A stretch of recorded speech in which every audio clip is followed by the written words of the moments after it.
Alright, tonight guys, we're going to be looking at the topping E30 DAC, or preamp DAC. I'd call it a preamp DAC because it does have a volume control. On another note, my AC is running, nothing I can do about that at the moment, and my daughter broke my microphone, so I'm just using the built-in speakers on my camera, so you're probably only going to hear me out of the right side, so we're just going to have to deal with that for now until I get my new microphone shows up. Anyway, topping E30. I purchased this mostly to go with my Geshelli Labs Arcal 2 Pro headphone amplifier. And I spent a couple months with it in that setup. But let's go over the DAC itself first. As most of these modern DACs nowadays, they're quite small. They fit in the palm of your hand. Technology is getting more compact and smaller all the time, but nice big front, and I'll plug it in later so you can see it has a nice large display that's easily legible when my camera wants to focus. This new camera is just a pain in the butt. Yeah, nice anodized aluminum housing, a little high-res sticker there, which just basically means it's CD quality. That doesn't really mean much. If you didn't know, top E30 black. Yeah, nice. Comes with nice soft rubber feet on the bottom. Then on the back, right, left, analog out. There's no out, but these are your right and left analog out. A coaxial, digital coax in, optical in, and USB in. So you get 3 digital in, 1 set of analog out, which is pretty typical. And then your power connector over here, which now will open up the box it comes in. And again, we're out of focus. Anyway. It's not really an unboxing, but we'll show what you get. You get a USB cable. And it's the old, good old, I think this is a USB-A to your standard USB-B, whatever. Male to female. I don't remember exactly what they are, but you get a, what is this? About a 3-foot USB cable with it. A topping warranty card. This lists a bunch of their products and each product specs. So, warranty card / advertising. A lot of it is in Chinese. But yeah, something. And then you do get a user's manual. So again, a lot of it's in Chinese and English. Let's see. I don't remember. Is there? Yeah, there's an English section and a Chinese section, which is fine. It's a good manual. If you are a person that uses manuals to explore your new items, there is some good information in here, especially on the included remote, because this is kind of the same scenario as like a SMSL has. It's a generic remote that's used for multiple devices, and some of the buttons are functional, some are not.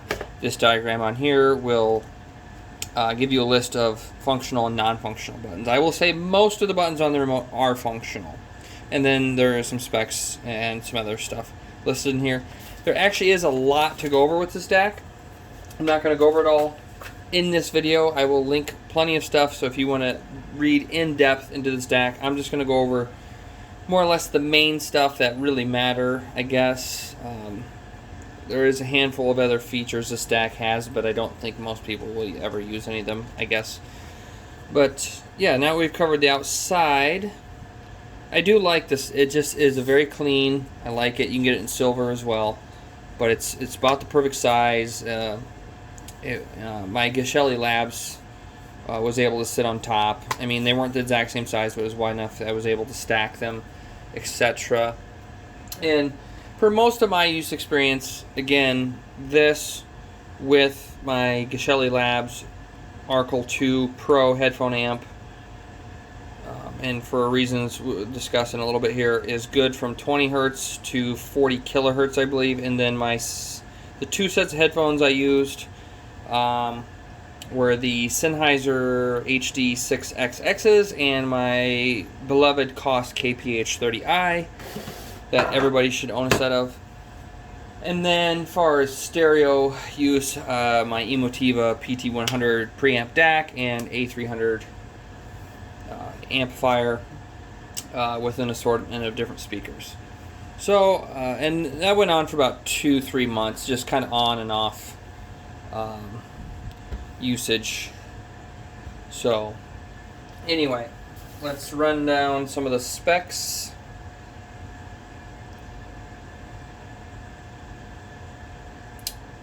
Let's see. Supports, this is via, I believe, via USB, supports DSD 512, which 99% of people will never use, and PCM 32-bit 768, which almost nobody will ever use because I don't think there's any music.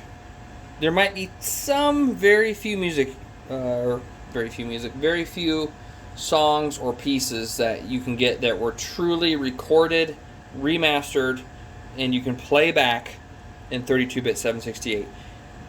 But I highly doubt it. So these kind of specs are mostly just BS, big numbers to get you to buy the DAC. If somebody out there has a good source for 32-bit 768 audio, let me know. I'm not aware of much. And the DSD 512, there's, if I remember right, there's like DSD 64, 256, 512. I have a couple SACDs and DSD files, and none of them are 512. I think they're DSD 64, I think. So these super high formats, they're just not formats that you're going to see very often. There's not a lot of content available in these formats. And basically they're just saying when they say supports, it doesn't mean it's going to convert everything to that. It's just if you have files of that caliber, it can play them. But there's not many of those files around, if any. So don't get hung up on big numbers like 24 192, 32 768. It's mostly just meaningless numerical mumbo jumbo to get you to buy this DAC because it's 32 768 and this DAC's only 24 192. Honestly, it mostly doesn't mean shit. Pardon my French. We already went over the inputs, compact design. Let's get into the specs. Where's the specs? Okay, PCM under USB supports 16-bit up to 44.1 and 32-bit up to 768 via USB only. That's because of the XMOS driver that it can do that on USB. Now through the optical and coax, the XMOS driver and stuff, you do have to download and install. I will link the download location in the description of the video. Now on optical and coax, you get 16-bit 44.1 up to 24 192. Then we jump down to the DSD support. DSD native, USB is DSD 64 all the way up to DSD 512. And then optical and coax does not natively support DSD on this. Now DSD DOP, USB again, DSD 64 through DSD 256. Optical coax, again, not supported. So the DSD on the stack is only, if you're going to play DSD files from a computer to this DAC, it's only going to be through USB. So if you were hoping to, like I have a $1,500 Sony Super Audio CD player, if I wanted to run a coax, digital coax, or fiber optic out of that into this, and use the DAC in this, because this Sony Super Audio CD player is from like 2003. If I wanted to use a digital output on that CD player to this and use a more modern DSD DAC, you can't do that with this DAC. Only the DSD is only through USB. Output voltage 2 volts. Standard THD plus noise, which is total harmonic distortion plus noise, is less than 0.0003%, which that looks awesome. A lot of zeros in there. Doesn't really matter. Even if it was 0.1%, it would be more than low enough. So it's great that it is that low, but realistically, it's anything really under 0.1 or probably even more than that is more than low enough. And that's at 1 kilohertz A-weighted, which is good when things are A-weighted. Crosstalk is negative 130 dB at 1 kilohertz. Again, extremely good. I'm just going to say it now. This DAC for 120 bucks has very good specs. Very good test results via even Audio Science Review tested it. It ranked way up in the top with DACs many times its price. Possibly because it does support, or does have the new AKM, what is it? Oh, sorry, I don't remember the DAC chips, like the 4493 DAC chip or something like that. I don't want to get hung up on DAC chips, because DAC chips don't always equal sound quality or fidelity. Anyway, crosstalk is negative 130 dB at 1 kilohertz, which is very good. It's so negative, it's so good, it won't even matter to most people. Signal to noise ratio, they rate at 121 dB at 1 kilohertz, and the dynamic range is 119 dB at 1 kilohertz. So this is kind of a tell with a lot of DACs, the fact that there is not a DAC on this planet that can actually put out full 24-bit audio. Even this DAC, which ranks very good, is capable of 119 dB of dynamic range. And if you divide that by 6, because if I remember right, you typically get 6 dB per bit or something like that. It comes out to, with this DAC, 119 dBs of dynamic range. That's about 20 bits of dynamic range. So, granted, this has a really good DAC chip in it and all this other stuff. That's great and dandy, but once all that's done and over with, and now we're talking analog output, you could have the best DAC chip in the world, but it doesn't matter if the analog output can exceed, in this case, 119 dB. This DAC cannot truly produce 24-bit audio. At best, it's going to produce about 20-bit audio. That's on the bit. That's the dynamic range side. The sampling rate side, it's a different story, but as far as the dynamic range, you're not going to ever get full 24-bit dynamic range out of this, let alone 32-bit. Channel balance is less than 0.3 dB, so that means between your right and left channel, they're going to be very well balanced. Some cheaper audio equipment, sometimes one channel can be louder than the other, and there's nothing you can do about it. But overall, extremely good specs. Specs so good that most people just streaming music or listening to CD, it won't matter. Now, if you do have a collection of audio, say from HD tracks, or and the other one just slipped my mind, so I'm only going to list the one. But anyway, if you have a collection of HD tracks, then great. This might be a good option to try and have fun with. Even in a lot of cases, a lot of 24-bit 96 or 24/192 audio is not true 24-bit. A lot of it's older music that was probably recorded reel-to-reel or many other older ways, and then it has been remastered and upsampled. So a lot of only true 24-bit music is music that is recorded and remastered and everything from 24-bit beginning to end. So if you have a lot of old Beatles and Pink Floyd and all that stuff, it's not true 24-bit. It's just, we'll just call it, it's upsampled to 24-bit, which can make it sound better. If you get a sound engineer that's really good, they can do some pretty cool magic. But a lot of that music was not recorded with enough dynamic range to be 24-bit and not enough, whether it was would have most likely been recorded to a reel-to-reel tape system that did not capture even close to a frequency range that could satisfy 96 kilohertz or 192 kilohertz. So, but just know what you're enjoying is mostly the remaster by a really good sound engineer. Now, one of the specs, or not specs, but one of the features of this DAC, and on the remote, we'll go over real quick while I'm on the subject, is you get this nice functional remote that my camera won't focus on.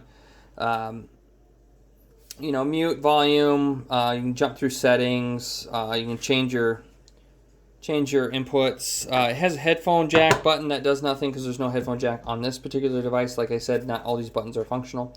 I'm not going to go over what each button does because it's clearly listed in the manual, so if you buy it, it's easy. This changes like brightness and...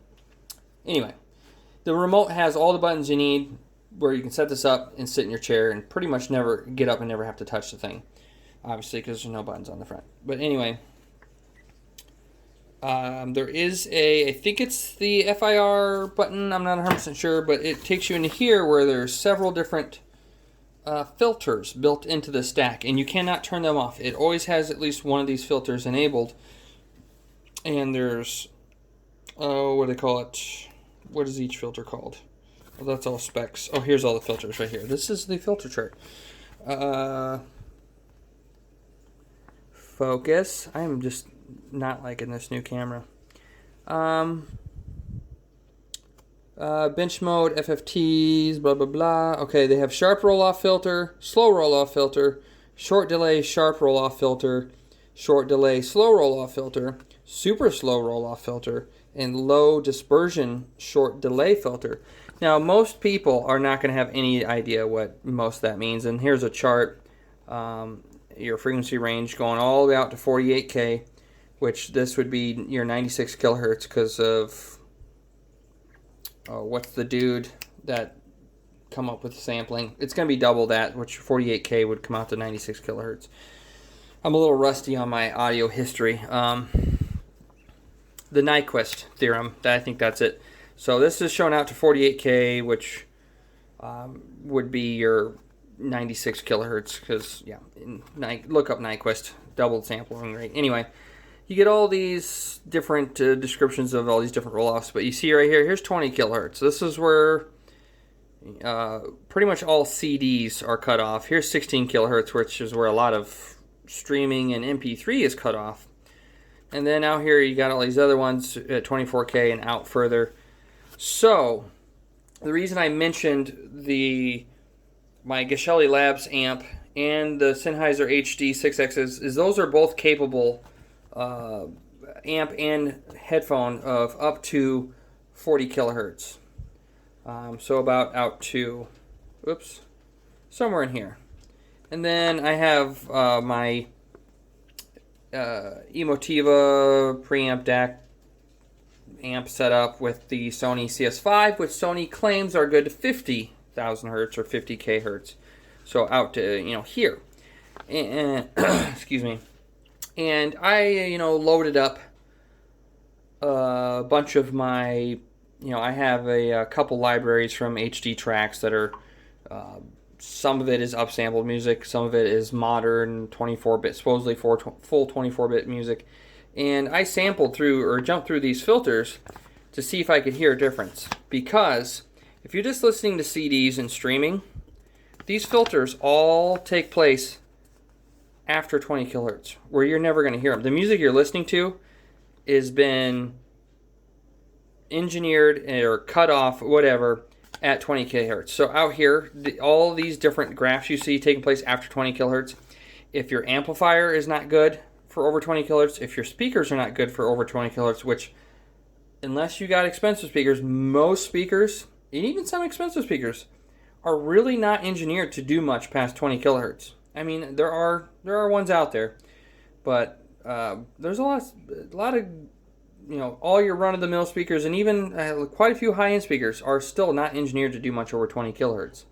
So, and even a lot of amps they really focus on the 20 to 20 kilohertz. So a lot of this happening out here, you'll never hear. And I bring it up because I do have some equipment where I felt like I could reach out and maybe, sample, taste test a little bit of this. Even with my Sennheisers and the Geshelli, which that Geshelli Labs Arcal 2 headphone amp got high praise and high test results from Audio Science Review, and then the Sennheiser or 6XXs aren't the best, but they're pretty good. And trying a whole plethora of HD audio tracks and stuff, going through all these filters, even if I did hear a difference, it was never enough where I was absolutely certain. And I even had my wife go through a whole bunch of tracks, trying different filters, and she was a flautist for 4 years. You know, she reads and plays music. She knows how to listen to music. She's got a good ear for pitch and timbre and all these other things. Actually, better ears than I have when it comes to actual music. And even she, if I was kind of doing a blind test with her where I would, not point the front of the DAC at her and change through filters, so she never knew which filter it was on, she could never tell without a reasonable doubt which was which. So all these little filter modes they put in, it's neat, but at least for me and even my wife, we could not tell any difference, and that was using audio gear that should respectively work into the 40 kilohertz range. So I wouldn't worry too much about this filter. I think most of the time I was running filter 3, which was the short delay sharp roll off, it's just a steep roll off just after 20 kilohertz.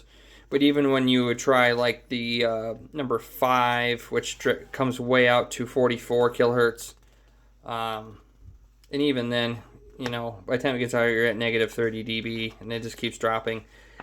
We just could not hear any difference. So I'm not necessarily saying knocking topping for this. I'm not sure. I guess if you have experience with an E30 and you absolutely, without a doubt, can hear a difference between those filters, maybe. But for me, again, it goes back to if you're not listening to, if your source material is nothing more than, even HD Tidal or Spotify or CD quality music, most of that content, even a lot of HD audio online, is only 24-bit 44.1, which is still only 20K. And as I said, they admit it in the specs. This DAC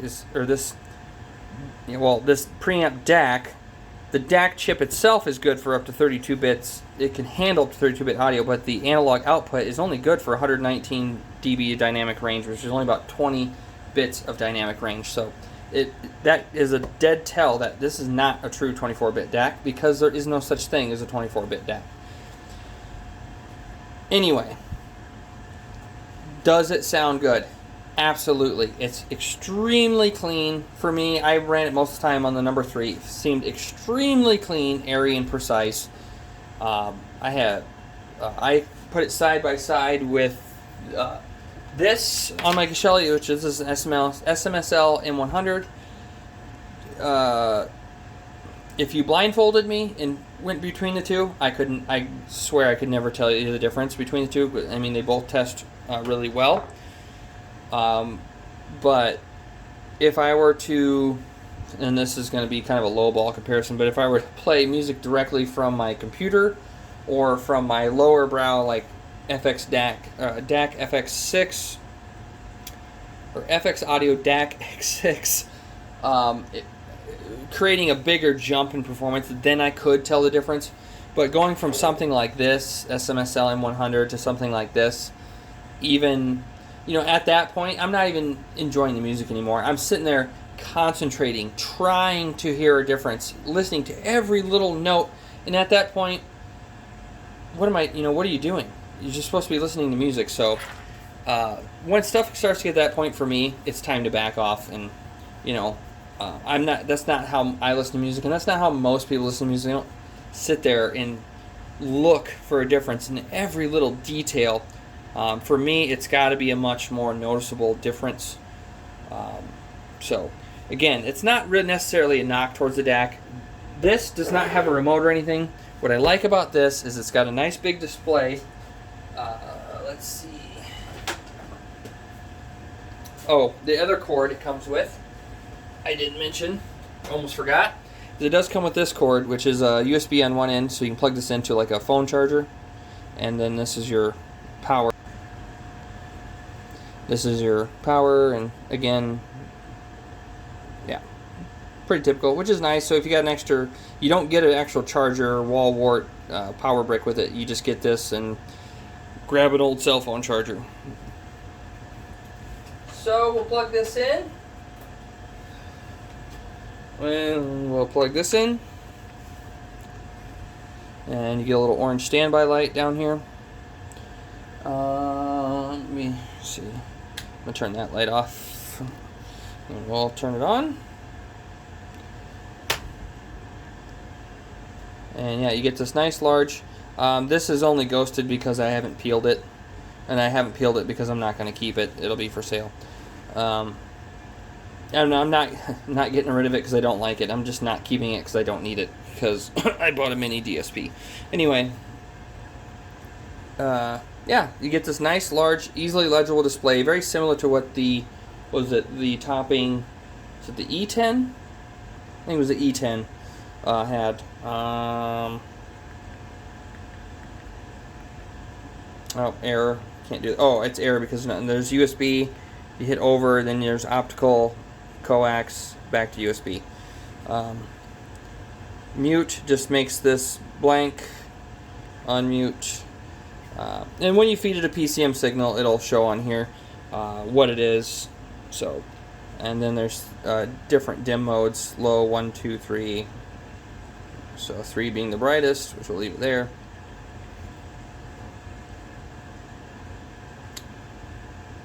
I don't remember if this is the touch button. Like I said, I'm not going to go over 100% of this because this video is already getting long. Yeah, play that back here. Well, it does something. Oh, I think you got to hold it. There, yeah. Okay, this is a button. Oh, it's select and power. So, yeah, okay.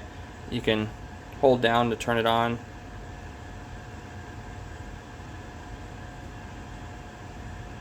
Come on. Or maybe it's just touch to turn it on. Yep, touch to turn it on. Short press to turn on, long press to turn off, and then once it's on, short press to probably cycle through inputs. Yep.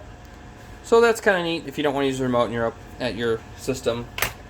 But that, I think, is going to cover it. If you have any questions, comments, whatever about the E30, I absolutely enjoyed it when I had it. I think it is a very cool DAC preamp because you do get a volume control with this. You could use this with like a Crown or a Behringer A800 or some sort of power amp that does not have its own volume control. This could act as a preamp and you get a remote, so that's pretty cool for 120 bucks. And I think as a side note, depending on the firmware, mine was having issues. You got to look on their website. They will mention something about the firmware. You'll look up your number. If it's a number that needs the update, you need to download the firmware update. If you just recently bought one, it may already have the newer firmware. Mine being an older one, I had to get the newer firmware and update it, which was pretty easy. If you've run any other type of executable file on a computer or anything, or installed a program, it's pretty much about that easy. So kudos to Topping for making that easy. But other than that, I have not really had... Oh, if you're having issues with it staying connected, on my laptop, my USBs were set to power off to save power. If you're having an issue with it freaking out and not staying connected via USB, go into your device manager and your USB settings, right click properties, power management tab, and uncheck the box to turn off USB to save power. And that seemed to fix the issue for me anyway on my laptop. When I had it plugged into my desktop, was not an issue, but with the laptop, after sitting for a half hour or so, it was shutting off USB ports and other things to save power. So once I disabled that, it wasn't a problem anymore. Any other questions, comments, whatever, put them in the comments below. Thanks for watching. I need to get to bed. Good night, guys.